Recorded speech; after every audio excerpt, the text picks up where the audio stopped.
hundi keenyaa'u baga guyyaa kabajamaa fi jaalatamaa kana guyyaa gartee eebba albaama ustaaza keenya Abdurrahman Hussein irratti wal geenye wal agarree isiniin jenna. Kanumatti aansuudhaan waa hundatti seenuu dura ani namoota waa muudannoo qaba. Nashiida ustaaza keenya Abdurrahman Hussein irratti muudannoo hamma nan jaamneen qaba. Kana caalu kanarra caalu jiraachuu mala. Immoo anaaf ka ajaa'ibaatiin qabu waan haga dhaladhee takkaan mudatiin. Innis maali yoo jettan listiroon hojjedha ture gaafa duraa biyya iddoo dhalootaa kiyyatti magaalaa teenya keessatti listiroon qaba. Listiroo kana hojjetadheetiin bilbila xiqqaa tokko bitadhe. Bilbila kana gaafan bitadhu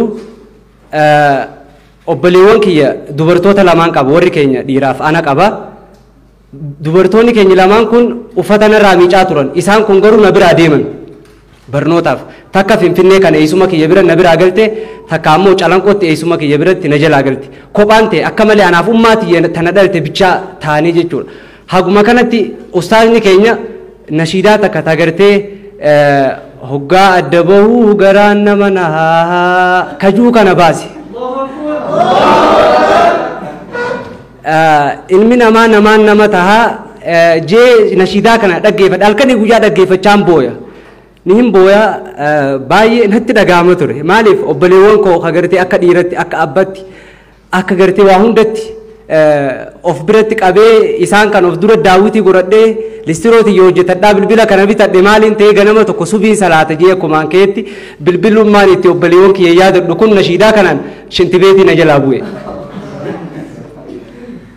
Hoggaa kana waan hin ta'u dhabee shintibeetii harka kaa'ellee dhabee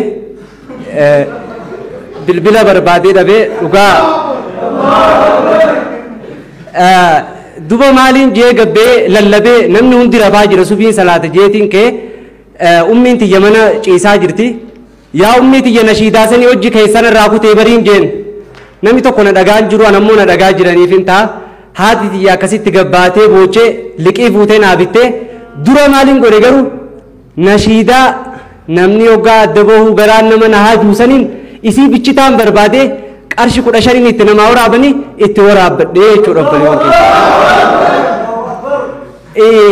Akkasii ustaazonni keenya hagan takka quuqaan irraa buqqaasu sagaleedhaan waan keessa keenya jiru baranii ofii osoo hin taane waan nama keessa jiru ilaalanii gartee kanamatti nama fayyadaa jiranidha. Kanaaf ustaazonni keenya umrii haa dheeratanii haga lafaan ammoo wanni kana caalaa nama aarsu ustaazonni keenya kana caalaa wanna gartee akka lafaatii isaanii argachaa jiran yoo ka arginu ta'e munaashidoonni addunyaa yoo isinitti dheeressellee dhiifama gaa gartee ustaazonni addunyaa kanaa yoo agartan munaashidoonni ni fayyadaman yuutuubii munaashida tokko gallakkisee ka fayyadamu miliyoona meeqarraa argata keenya ammoo gaa maal waa argata itti dawwallee faa yookaan koomentii isaa koomentumallee barreessuufi dadhabnee irra gabbuufnee yuutuubii keenya irratti fe'anna.